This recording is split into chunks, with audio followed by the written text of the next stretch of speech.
Business Salon with Jim and Andy. Okay, welcome to the Business Salon. Hello, everyone. There you all are. Hi. Welcome, everyone, to the first Business Salon, first one ever, where today we're going to be discussing consultants.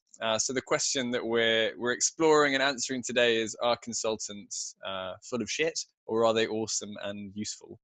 Right. So we're going to jump in. The way this is going to work, we've got this question, and we're going to, me and Andy are going to each do a bit of a provocation. So bring some perspective on the question. I'm going to be like anti-consultant, and Andy's going to be pro-consultant, and then we'll open it out to a bit of a discussion with everyone. And if we get more people in, we'll do some breakout rooms, but if there's just this number, then we can just discuss it, I think, in this small group. But first, a little intro to who we are, because I know some of you and I don't know all of you. So my name's Jim Raleigh. I run a company called Flux. I'm the co-founder of that company, and our kind of mission is to help people change companies. And we do that through coaching. We run experiments. We do kind of run workshops, put together learning programs, create content, and of course do some consulting too, whatever that means.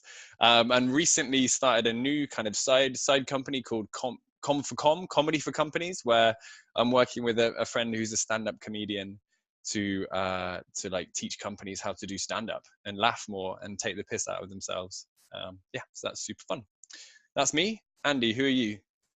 Hello. I think I know most of you in the group so far. My name's Andy Young. Thanks, Yorick. I brought some trees with me today. I figured we could do with some plant life in the scene, so I brought some trees. I'm a design and innovation consultant. At least that's what my LinkedIn profile says. So if it says that, it must be true. I'm also a leadership coach, and just now sort of trying to, for the last year, I've been trying to develop my coaching business on the side, and meanwhile still doing a lot of design and innovation consulting. Currently working on some cool projects around social isolation and loneliness in older people in the UK. Just finished a collaboration with a cool NGO out in Denmark. They were interested in how they can introduce design thinking and innovation practices into their organisation. And yeah, I think that's probably enough for me. Nice. Thanks, Andy. Oh, Tom needs to pop out. He said he'll be back. Okay, so I'm going to give the just a few thoughts on why people might hate consultants, or why the world seems to be a little bit negative towards consultants, and then Andy will give the pro side. So yeah, just like I said, I am a consultant too. So I'm just giving these things as a as a perspective. So why would we hate consultants? First reason is that consultants come in and they just tell us what we already know about our organization. They come in and listen to people, sit with them, interview them, and take all that stuff, take all the wisdom from inside the organization. Maybe they just package it up in a nice PowerPoint and share that with the executive or the board or the leadership. But it's stuff we already know, that they're not actually necessarily bringing anything new to the organization. That's one of the reasons why people seem to hate consultants. The second one, they so often come with this big idea, this big idea for how we can change the organization, or the big idea for how the strategy should be, that they've gone away and created in isolation in their kind of consulting offices somewhere. And then again, they bring that back in a big shiny PowerPoint, present it to everyone, and then just fuck off and leave everyone to get on with it. So that's the second reason why people seem to hate consultants. Third, maybe they don't leave, maybe they build dependency. So gradually upselling, adding more things, adding more services, creating this kind of nurturing this childlike dependency on their advice, on their strategy, on the things that they're bringing into the organization. So you actually can't stop paying for their expensive services. So that's number 3, nurturing dependency. Fourth one, they're super expensive. I was just looking at some stats. The big three in the US, McKinsey, Bain, and Boston Consulting Group, they earn in total $10 billion a year. So like lots of money churning through these consultancies, massively high hourly rates and day rates. Unsure as to the amount of value that they're bringing into organizations for those high day rates. I've heard a bunch from people about how they use consultancies for kind of power plays. So maybe someone comes into an organization as a manager or a leader, C-suite, something like that, and they want to assert their power, they want to assert their position on the organization. So they bring in a consultancy to validate their position and opinions and get some people fired. So it's all about power plays as well, potentially.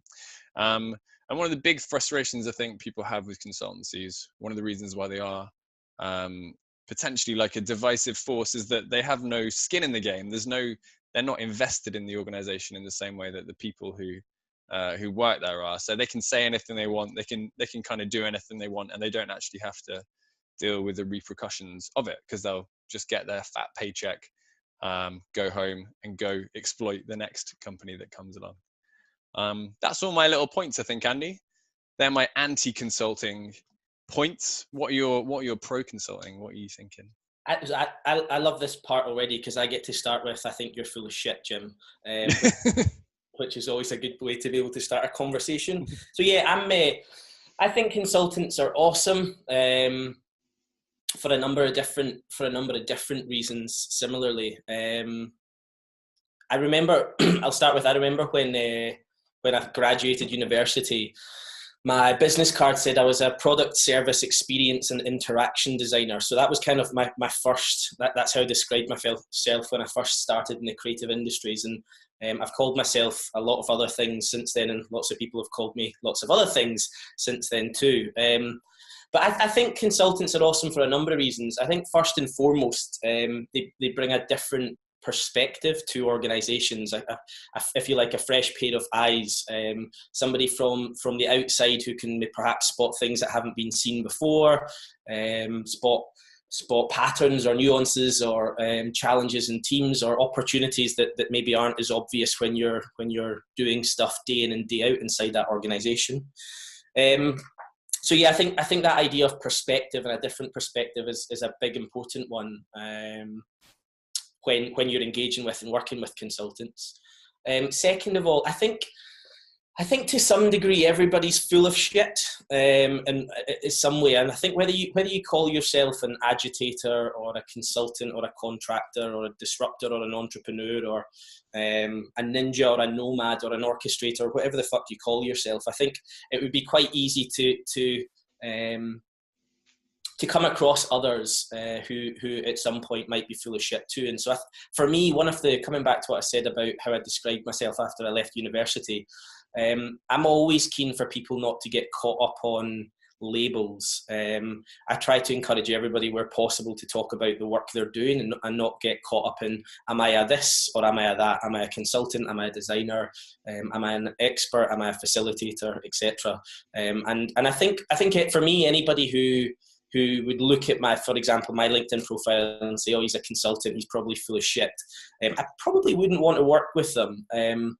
And I think the only way to kind of overcome that hurdle is to create opportunities like this where you can speak to people, get their opinions, get their views, hear what they've got to say. And fundamentally, I think anytime you're going to engage with anybody, whether it be somebody labeled a consultant or somebody else, is understanding what's the value that they're bringing to your organization and having those conversations early on. So I think for me, there's an important part certainly personally for me as part of this debate is I think it's unhelpful for us to get caught up in labels and actually to shift that focus to what's the value, what's the added value that somebody can bring, whether they're called a consultant or something different.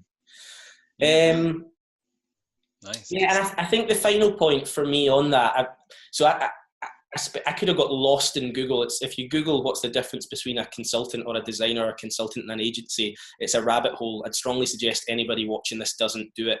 You'll lose at least half a day of your life and it's not particularly fun. But one of the main arguments I see on that is that people come in, consultants specifically come in, and they offer these sort of big grand ideas, and yeah, as Jim, as you said there, they then fuck off and leave you to do that implementation. I know certainly with a lot of the organizations and individuals I work with who either call themselves consultants or consultancies, a huge selling point for them is that they work with the organizations through that implementation stage too. So I think it's really important not to generalize about those sort of frightening McKinseys and the £1 million PowerPoints that they sell on. And again, what I'm really curious about as part of this conversation is how do we move beyond labels to be more creating more opportunities to inquire about added value and impact. Nice, thanks, Andy. Cool. So we're gonna broaden the conversation out now. Already, I think we'll break you guys into 2 rooms. So we'll have 2 rooms of 4, and we'll be in there too.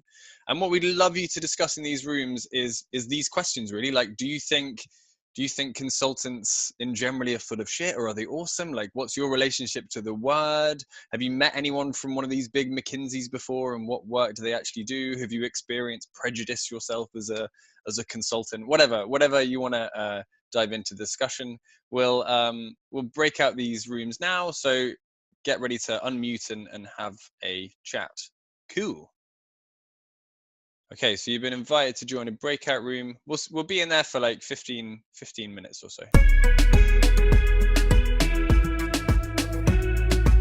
Yeah, so we'd love to, let's bring the kind of conversations between the 2 groups together. Would anyone from Andy's group, could you kind of summarize the discussion that was had, or are there any things that stick in your mind, any things that were particularly interesting? Just go for it if you have a thought. Just unmute and go for it. We were just discussing some points that synthesize some of the talk, and one that for me it's interesting. The others can talk about the other points. Is that the importance of working with the client and being humble, with a quote from Sam that is listening with the intention of understanding, that I think stood out for me. And so all this permeability that, in my opinion, is not really the idea of the consultant in the past, the one that knew everything and brought the answers, and the new sort of consultants that work together and exchange and build together. So this was one of the things. Nice. More. Let's hear more. Anyone? Or people from the group that I was in too. Go on, Steve. You were nearly poised there to say something. Hello. Yeah, it was again one of Sam's points, talking about the accountability. I think from an experience of working in the council, it's having consultants that can get a project to a stage and then either fuck off and leave or request some more money. So yeah, I think it's having that accountability to be able to say, yes, I'm here to deliver that project, or I'm here to get your staff to a level that they can deliver it themselves. Fabian, do you want to make your point about, or we were kind of exploring this point of coaches versus consultants? Yeah. So we were talking about coaches and the consultants, and that consultants, they maybe get a bad rep because that they basically just mirror you and point you in a good direction. So if, for example, I'm a consultant and my client asks me, like, what do you want to do about this? I kind of just point the question back at him or her, saying, yeah, well, what would you do about this if you were in that situation? Maybe it's not such a good example, but the main gist of it is that a coach is somebody who reflects another person.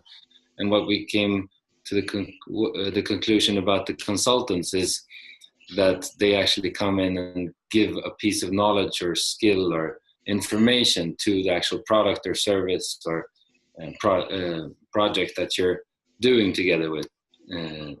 So setting the expectation for what you actually are, I think, can kill a lot of bad reputation among consultants and coaches. Can I chip in there, just based on, thanks Fabian, based on something that came up from our group too, just to see if that sparks any other thoughts. It's one of the themes building on it that came up, which I thought was quite interesting, was that actually not to be the consultant that has the answers, because sometimes there was, I guess, a fear in our group that the consultants who have all the answers are the ones that are probably most full of shit. And actually what was really important was to find a balance between bringing that level of expertise, but also but ensuring, and Sergio touched on this as well, but ensuring that's done alongside the client, and the consultants that are able to balance that level of expertise and input alongside the client's input and expertise, those are the ones that are awesome. And actually the ones that come with all those answers and all that expertise already up their sleeves, they potentially could be the ones that are a wee bit more full of shit. And I think, Jim, that sort of builds a wee bit onto your point around creating dependency, that consultants create dependency. And something, again, that was mentioned in this room, which I think, again, is quite poignant, was that actually consultants become most valuable when they become disposable. And actually the good consultants shouldn't be building a dependency culture. So they shouldn't be relied on to be the absolute expert. And there's a responsibility for us as consultants to make sure that we're doing our best to share that expertise and also to hand over some of that knowledge so that the client is able to use the vocabulary or methodologies or processes or whatever those things are, so that they don't become reliant on us as consultants. But then I think it's also a balance where I add more value like the longer I spend with a client, or I will add more value after. I'll add more value in like a month than I will in one day, I think, with most clients. So whilst I don't want to nurture dependency, I also would like to convince or agree with clients for them to have me in for a certain period of time so that I can add value. Like I've had some frustration in the past of like only doing 1, 2, 3 day things where I know there will be like lots of inspiration, but I can't support with the implementation. So I think it's also a balance. Oh, Yorick, you got your hand up. Yeah, I think that hits close to something that Tom said in our group about it more being about building relationships. So also what I heard from, I forgot his name, let me check or work through here. Sergio said that it's more about listening with the intent of understanding.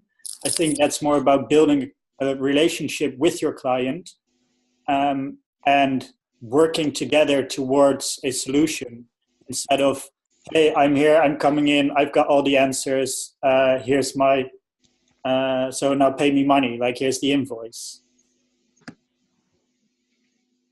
I think that's super interesting. Yeah. Like I'm really nerdy about neuroscience and learning today, and I've read up some of it. And I don't know if any of you are familiar with the AGES model.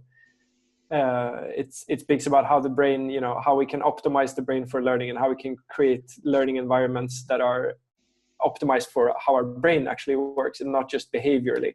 And for me, like consultancy is a lot about creating learning organizations and helping them to learn things so that they don't have this dependency. Of course, the relationship needs to be there, but if I'm to create like a good learning environment, or something that you said, Yorick, that sparked my interest, is like that consultants often come in and they do these like intense 3-day workshops and then they leave, and that's not how the brain learns the best. It's actually by spacing out the learning. We've learned recently that's how you learn the best, and that's how you implement learning the best ways, if you sort of space it out in little snippets. And I think that's where the consultant can come in and be more valuable over like a long time, as you said, Jim.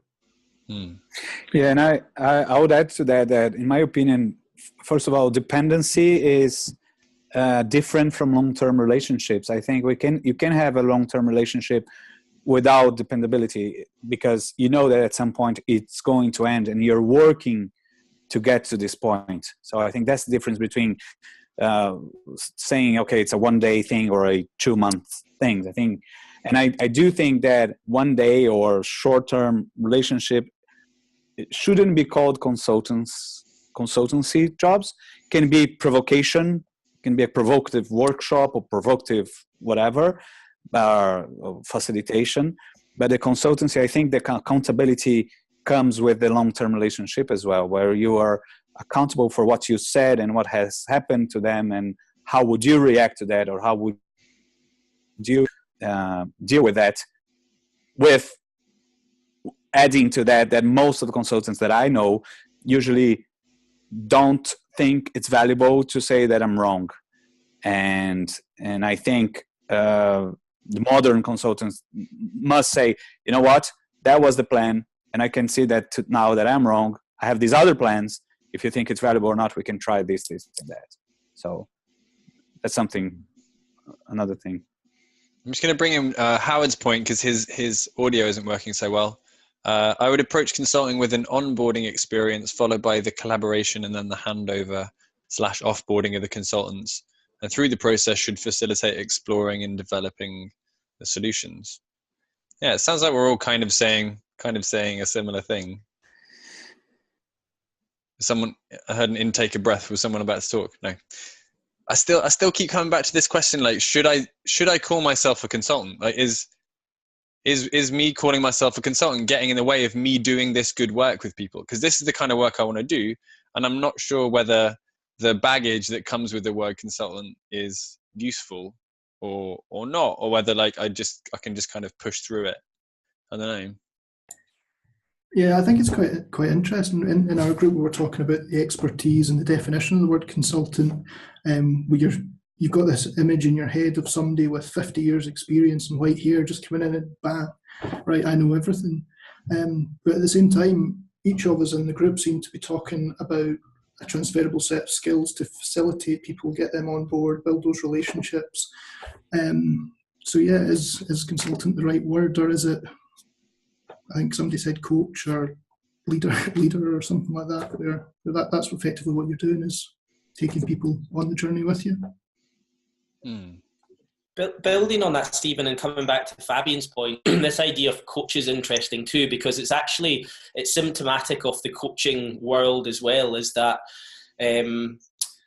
as Fabian said, coaching in its truest form is around reflecting what somebody else is saying back to you to help them explore, or in my view, explore and find the answers for themselves.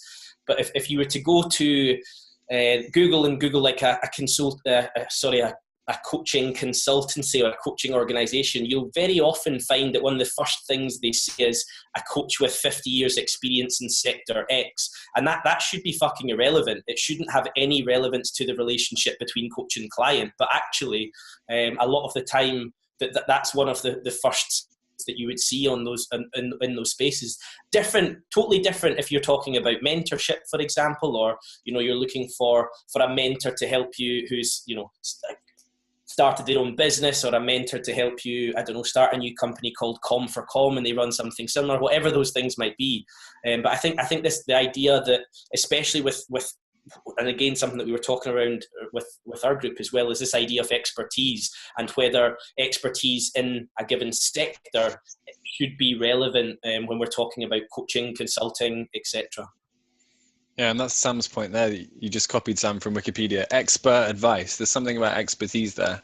And I guess it's like, well, the thing we were talking about before we left the breakout room about Howard's point about design thinking and design doing. And I was exploring, like, you're a design thinking consultant, Andy, and your job is to help people do the doing, but you don't do the doing for them. Like they do the doing, but you're an expert in the process. So I guess to be a consultant, we should have expertise in some field, whether it's like as abstract as a process, or like group dynamics, or as concrete as like coding or whatever. or building a wall, something even more like literally concrete. More thoughts? Any other thoughts? Yeah, I think so. I have two thoughts. One regarding the word. I think yes, we definitely should call ourselves consultants, and I've been struggling to that for the past 5 years. And one of the reasons I joined a different type of master's degree and learned design thinking was kind of because I thought I shouldn't be a consultant anymore. And nowadays, I'm pretty sure I must keep the title of as a consultant and redefine how people think about it, because I think the struggle to build a new semantics for that would be impossible. And it's just a new type of consultant. It's a consultant with a different mindset, not with industrial mindset and more of the new era mindset. So I think that's one point. And another point is also, what are consultants helping the clients? And maybe the term or how we approach it must change. And two things that we were talking in our group was, well, that I brought it was people are looking for shortcuts. Maybe this is one sort of process that a consultant can bring, and it's very reliable in expertise in a specific area that can bring shortcuts to their own process.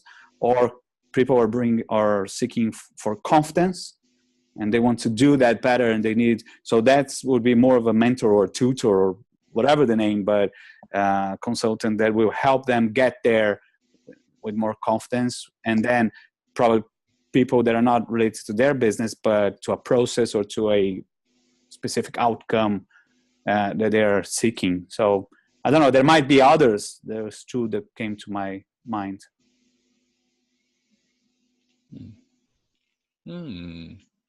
Other thoughts? What else? What's going on in your guys' heads? Tom, what are you thinking? Tom Yule. Nope. Oh no. Yeah, go on. Thinking there's a difference here. You were talking about the consultant firms, and then on the next level, you're talking about individual people who, like Sergio, who's a consultant themselves. There's a difference between those two beings, where you have an individual who's a consultant, comes in, works, and he has the same interest as he wants to get a good impression, maybe get future work, but there's a more of a personable relationship there between them and some big three-letter consultant firm, where it's just like, today you're going to work with whoever, and next week you'll be working with whoever else. So there's two different entities, I think, in this consultant word. If that makes any sense.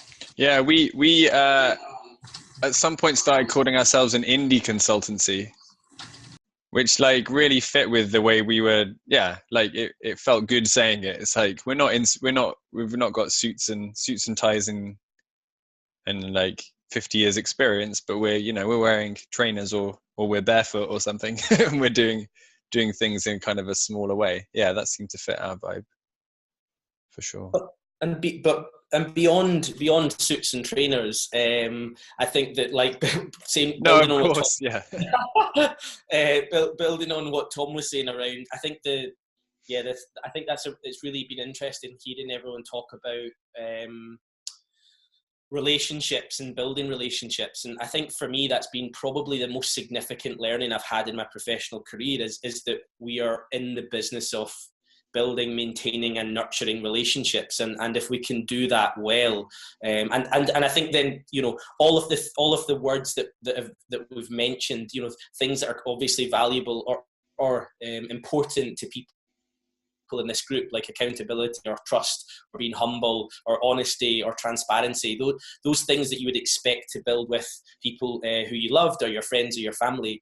I think that this idea of the relationships, and that's why coming back to my earlier point around getting beyond labels, I think it's really important for us to begin to have these conversations as early as possible, to start to build those relationships and quite quickly find out whether they're going to work or not. And I think that certainly was something we touched on loosely in our group, but sounds like it's came through as a theme quite more strongly is the importance of building, maintaining and nurturing relationships with the people that you work with, and if you can get that part right, then generally, and of course do a good job, then the other bits should fall into place.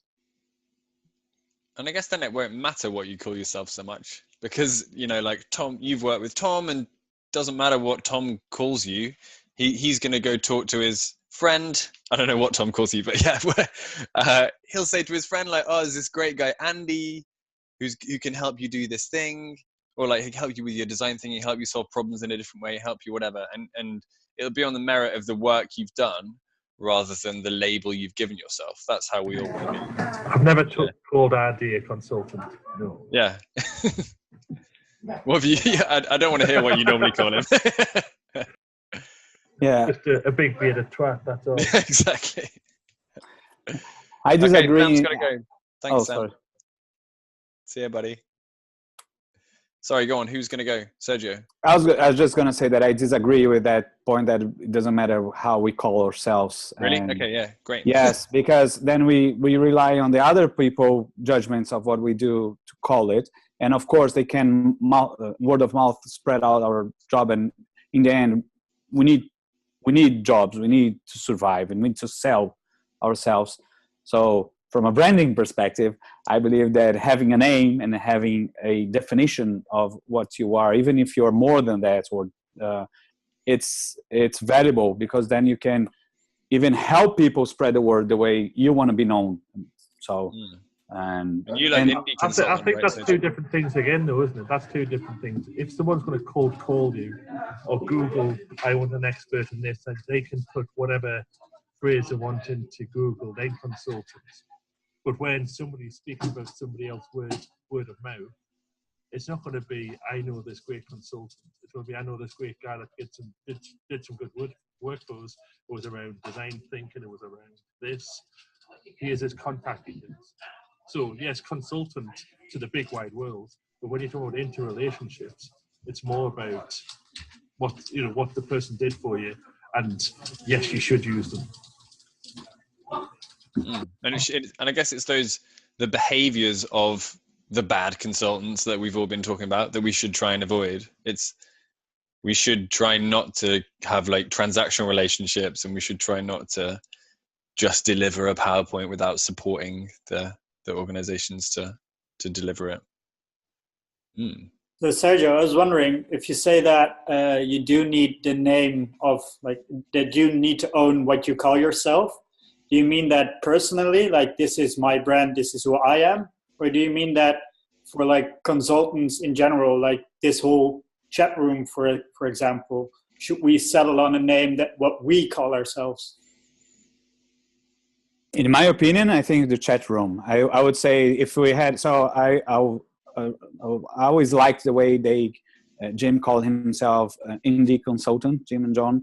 And if we had some sort of a manifest of what an indie consultant means, without saying that we are not consultants, we are a new breed of consultants. And what does that stand for? It stands that we help make sense of everything, that we bring an outside perspective, that we invest continuously in new tools and process to spread to our clients, that we are not afraid of failing. So I don't know, just point out what an indie means in this consultant world. Then I think it's a very interesting thing to say, okay, I'm not any consultant, I'm this sort of consultant, because that expresses my values. I think it's all about values. And in the end, I agree with Tom. People will tell how they related to your values, and they will talk about that. But if we have the opportunity to point out what we value the most and help them spread the values that kind of creates this indie consultant, whatever, that would help create this market. Right. So we need an indie consultancy manifesto. That's that's the to-do. Okay, we can do that. Cool. I just always wanted to have the like indie in my name, you know, after growing up in the 90s. We're coming to the end, guys. We've only got a minute left. Any closing remarks, Andy? Any closing thoughts? No, I think just a thanks to Sam, Rafa, Stephen and Sergio from our group. yeah, just quite thought-provoking overall. I wasn't quite sure where it would go when we started, and it was actually lots of really interesting conversations overall. I think a couple of the standouts for me are, as Sergio said at the end there, I think dependency is different than a long-term relationship, and I think that really speaks quite powerfully to where we started the conversation around this idea of building independency. So I think that's probably one of the standouts for me. And the second one is obviously the relational aspect of that, which Tom touched on too. And I, you know, when I was looking around the squares of faces, there were plenty of people nodding along too, which I'm gonna assume was an agreement, and people weren't offering them biscuits behind the screen. But yeah, so I think this idea of relationships is also the other standout for me is whatever we choose to label ourselves, be that consultants, indie consultants, designers, etc., that fundamentally and at the foundation of all of this stuff is building, nurturing, and maintaining good relationships. And if you're shit at that, it doesn't matter what you call yourself, you're going to be shit. Amen. Nice. Thanks, buddy. I think we'll end there. Thank you so much, everyone, for coming. We're going to share the We want to share the recording with people who couldn't come. Is anyone not okay with that? Just shake your head if you're not okay. Okay, great. We'll share it then. Cool. Awesome.